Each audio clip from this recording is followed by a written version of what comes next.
নমস্কার বন্ধুরা, আমার নাম ধ্রুবজ্যোতি সরকার। মালদা মেডিকেল কলেজে ইন্টার্ন চিকিৎসক ময়ূরাক্ষী ঘোষের ওপর নিগ্রহের অভিযোগ মিজানুর রহমানের বিরুদ্ধে। অভিযুক্ত চিকিৎসকের বিরুদ্ধে এফআইআর দায়েরের দাবিতে বিজেপির মিছিল ও 48 ঘন্টার আলটিমেটাম। তদন্ত শুরু করেছে হাসপাতাল কর্তৃপক্ষ। নমস্কার, আমি ময়ূরাক্ষী ঘোষ, মালদা মেডিকেল কলেজের ইন্টার্ন ডক্টর। আমার সাথে অত্যন্ত নিন্দনীয় একটা ঘটনা ঘটে, যার জন্য আমি বাধ্য হয়ে ভিডিও করতে বাধ্য হচ্ছি। 21 তারিখে আমি সার্জিক্যাল ট্রায়ালে আমার পোস্টিং ছিল। তখন আমার কোইন্টার মোহাম্মদ মিজানুর রহমান ছিল। প্রচন্ড ভিড় ছিল সার্জিক্যাল ট্রায়ালে। আমি প্রচুর পেশেন্ট দেখছিলাম, কিন্তু আমার কোইন্টার পেশেন্ট দেখছিল না। তো আমি ওকে রিকোয়েস্ট করি বারবার যে তুই পেশেন্ট দেখ। তার রিপ্লাই তো আমাকে লিটারালি অ্যাবিউসিভ ল্যাঙ্গুয়েজে গালাগালি করে। তারপর আমি ওকে বলি, আমি তাও শান্ত থাকি, তাও আমি ওকে বলি যে ঠিক আছে, তুই পেশেন্ট দেখবি না যখন, তুই অ্যাটলিস্ট পিএইচডি লেখ। বাট ও সেটাও লিখতে না চাইলে ও আমাদের ইউনিটের দাদাকে ফোন করে। And in the meantime আমিও দাদার সাথে কথা বলি। তারপর আমি যেহেতু দাদাকে বলি যে দাদা ও পেশেন্ট দেখছে না, তো আমার থেকেও ফোনটা স্ন্যাচ করে, এরকম অ্যাগ্রেসিভলি স্ন্যাচ করে যে আমাকে এখানে হিট করে। এই জায়গাটা পুরো আমার লাল হয়ে গেছিল অ্যান্ড এখানে পুরো গরম হয়ে গেছিল, আর ইভেন আমার চুল পর্যন্ত ছিঁড়ে চলে যায়। এরকম ভাবে স্ন্যাচ করে। আর সেটা শুধু আমার কথা না, মিজানুর ইভেন প্রত্যেকটা জায়গায় সেটা স্বীকার পর্যন্ত করেছে। এই ঘটনাটা হওয়ার পর আমি অত্যন্ত ডিভাস্টেটেড হয়ে যাই পেশেন্ট পার্টির সামনে। তাই জন্য আমি ইমিডিয়েট ট্রায়ালস থেকে তখন বেরিয়ে চলে যাই। বাইরে গিয়ে ট্রমা সেন্টারে বাইরে গিয়ে আমি আমাদের সিনিয়র দাদাকে কল করি, আমি জানাই ব্যাপারটা। সিনিয়র দাদা বলে এটা তোদের পার্সোনাল ম্যাটার, আমার না ঢোকাটাই ভালো, তোরা পার্সোনালি সলভ করে নে। বাট আমি জিনিসটাতে স্যাটিসফাইড না হয়ে আমি কাঁদতে কাঁদতে আমার ব্যাচমেটকে কথাটা শেয়ার করি। আমার ব্যাচমেট তখন আমাকে সাহায্য করার জন্য আসে ট্রায়ালে। মিজানুরের সাথে কথাবার্তা বলার চেষ্টা করে, বাট মিজানুর কিছুতেই অ্যাগ্রি করে না। তারপর ওকে বলা হয় ডক্টরস রুমে গিয়ে নিয়ে যাওয়া হয়, ওখানে গিয়ে কথা বলা হয় ওর সাথে। এই ম্যাটারটা ওখানেই শেষ হয় না। বিকেলে আমার যে বন্ধু আমার সাপোর্টে ওখানে কথা বলতে এসেছিল, তাকে মিজানুর রহমানের বাড়ির লোকেরা লিটারেলি ফোন করে থ্রেট দেয়, গালাগালি করে, যেটা রেকর্ডিং আমাদের কাছে আছেও। ওরা বলে যে 10-12 জন লোক নিয়ে এসে ওরা এখানে এসে আমার ব্যাচমেটকে মারবে, কারণ ও মিজানুরকে ওভাবে বলেছে বলে। আমি প্রচন্ড ট্রমাটাইজড হয়ে যাই ব্যাপারটা নিয়ে। তাই আমি এমএসভিপি স্যারের কাছে যাই। আমি স্যারকে বলি যে স্যার এসব হয়েছে। স্যার মিজানুরকে ডাকে। মিজানুর এর সাথে সবকিছু সর্ট আউট হয়ে যায় ওই সময়। মিজানুর আমাকে সরি বলে দেয়, আর আমার ব্যাচমেট আর মিজানুরের মধ্যেও জিনিসটা সর্ট আউট হয়ে যায়। তারপর হঠাৎ করে আমার পরের দিনও অ্যাডডে ছিল। আমাকে অ্যাডডের মাঝখানে বিকেল 5টার দিকে, পরের দিন মানে 22 তারিখে বিকেল 5টার দিকে আমাকে কল করা হয় প্রিন্সিপাল অফিস থেকে যে আমাকে ডাকা হচ্ছে। আমি যখন প্রিন্সিপাল অফিসে যাই, ওখানে মোটামুটি 30-40 জনের মতো লোকজন ছিল। আমি জানিও না ওরা কোথা থেকে কখন এলো। ওরা আমাদের জুনিয়র ছিল, আমাদের ব্যাচমেট ছিল, কিছু লোকজন জুনিয়র ছিল।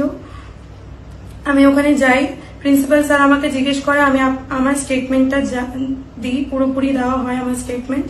মিজানুরের স্টেটমেন্ট দেওয়া হয়, সেখানেও মিটমাট করা হয়। বাট ওরা মিটমাটটাকে মানতে পারে না, যার জন্য ওরা আমাদের আটকে রাখে। আমাকে, আমার ব্যাচমেট যে আমাকে হেল্প করতে এসেছিল সহ আরো 2 জনকে, টোটাল 4 জনকে ওখানে আটক করে রাখা হয়। আমি অন ডিউটি ছিলাম তখন। আমাকে বিকেল 5টা থেকে সকাল 6টা অবধি আটকে রাখা হয়। ইভেন প্রিন্সিপাল স্যারকেও আটকে রাখা হয়। 30 জন মিলে চেপে ধরে। তারা both side of the story জানার চেষ্টাও করে না। তারা শুধু মিজানুর তাদেরকে ডেকে এনেছে বলে মিজানুরের সাইডটা জানে। অ্যান্ড আমাদের সবাইকে আটকে রাখে। প্রিন্সিপাল স্যার বারবার ওদেরকে রিকোয়েস্ট করে যে আমরা অন ডিউটি ডক্টর, আমাদের ওরা এভাবে আটকে রাখতে পারে না। তাও ওরা বারবার আমাদের আটকে রাখে, আমাদের বাইরে যেতে দেয় না। ইভেন মিজানুরের বাড়ির লোকও এসেছিলেন, একজন মহিলা এসেছিলেন। প্রচন্ড ঝামেলা হচ্ছিল, ধাক্কাধাক্কি হয়। আমি ওখান থেকে এসকেপ করে বেরিয়ে যেতে চাই দরজা দিয়ে, বাট ওই মহিলা আমাকে বেরোতে দেন না। প্রিন্সিপাল অফিসের ভেতরে ঘটে এই ঘটনাগুলো। তখন সব গার্ডরা আটকাতে আসে অ্যান্ড প্রচন্ড ধাক্কাধাক্কি হয় সে সময়। তারপর আমাদের বসিয়ে রাখা হয় যে আমাদের বেরোতে দেবে না। 12 ঘন্টা পর্যন্ত আমাদের বসিয়ে রাখা হয়। এখনো আমি স্ক্রাব পরে আছি, আমি স্ক্রাব পরেই বসেছিলাম 12 ঘন্টা। কোনো সেখানে খাবার দাবার আমরা খাইনি। আমরা লিটারালি আমার দুদিন ধরে অ্যাডমিট চলছিলাম, আমি অসুস্থ ফিল করছিলাম, তা আমাকে যেতে দেওয়া হয়নি। প্রিন্সিপাল স্যারও বারবার ওদেরকে রিকোয়েস্ট করেছে যে আমাদের ছেড়ে দিতে। যেহেতু প্রিন্সিপাল স্যার জিনিসটা আমাদের উপর দিয়ে দিচ্ছে না, আমাদেরকে পানিশ করেনি, ওই জন্য প্রিন্সিপাল স্যারকে আটকে রাখে যে আইদার প্রিন্সিপাল স্যার আমার ব্যাচমেট যে ফাইট করেছে আমার জন্য, অপরাধের জন্য ফাইট করেছে, তাকে সাসপেনশন দেবে, আর না তো প্রিন্সিপাল স্যার রেজিগনেশন দেবে, সেটা বলা হয়। সেটার জন্য আমাদের 12 ঘন্টা মতো আটকে রাখা হয়, জোর জবরদস্তি করা হয়, যা তা গালিগালাজ করা হয়, লিটারালি মেন্টাল হ্যারাসমেন্ট করা হয় এই 12 ঘন্টা আমাদের। আমার বাড়িতে আমার মা লিটারালি ফোন করে পুলিশকে, সারা রাত ধরে খুবই সিচুয়েশন খারাপ থাকে, আমরা লিটারালি অসুস্থ হয়ে যাচ্ছিলাম, লিটারালি যা তা করে আমার মেন্টাল হ্যারাসমেন্ট করা হয় ওখানে। এত কিছু করার পর আমাকে বলা হয় যে আমি ফলস অ্যালিগেশন দিচ্ছি। আমার ব্যাপারটা শোনাও হয় না, যখন আমি বলতে চাই আমার ঘটনাটা তখন ওরা এমন চিল্লায়, 30 জন মিলে চিল্লায় যে আমার ঘটনাটা কেউ শুনতেও পারে না। তো আমি এর জন্য, যেহেতু আমি আমার ঘটনাটা বলতে পারিনি ওখানে, আমি পুরোপুরি এক্সপ্রেস করতে পারিনি, তাই আমি এখানে এক্সপ্রেস করছি।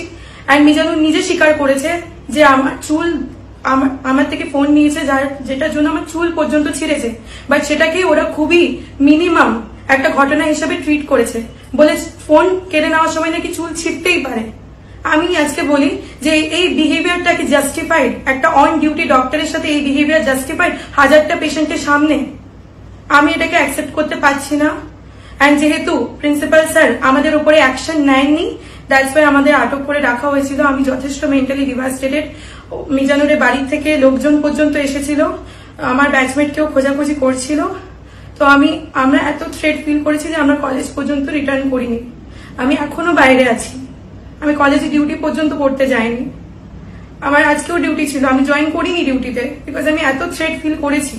প্রিন্সিপাল স্যার 1000 বার বলার পরেও আমাদের ওখান থেকে ছাড়া হয়নি, ঘেরাও করা হয়েছে ওখানে, অ্যান্ড সেটার ভিডিও পর্যন্ত আমার কাছে আছে।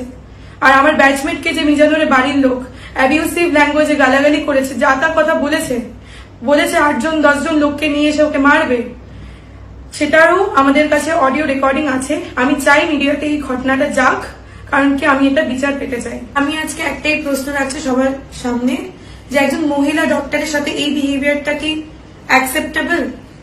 একটা পুরো ভর্তি পেশেন্টের ট্রায়াজে মহিলার চুল ধরে টানা, হিট করা, এটা কি জাস্টিফাইড বিহেভিয়ার? আমি যখন আমার কথা প্রিন্সিপাল স্যারের সামনে রাখতে চাই, তখন মোহাম্মদ জিশান শেখ, অন্তু নন্দী, হাফিজুল শেখ, অঙ্কিত সরকার, দেবস্মিতা রয়, পৃথা রয় সহ আরো 30 জন চিল্লাচিল্লি করে এবং আমাকে আমার কথা রাখতে দেয় না। তারা বিভিন্নভাবে নোংরা কমেন্ট পাস করে, নোংরা স্লোগান পাস করে, গালিগালাজ করে প্রিন্সিপাল অফিসের মধ্যে। বন্ধুরা, ভিডিওটি ভালো লাগলে দয়া করে লাইক শেয়ার করে দেবেন, আমাদের পেজটা ফলো করে নেবেন, আর আপনার মতামত কমেন্ট করে অবশ্যই জানান। ধন্যবাদ।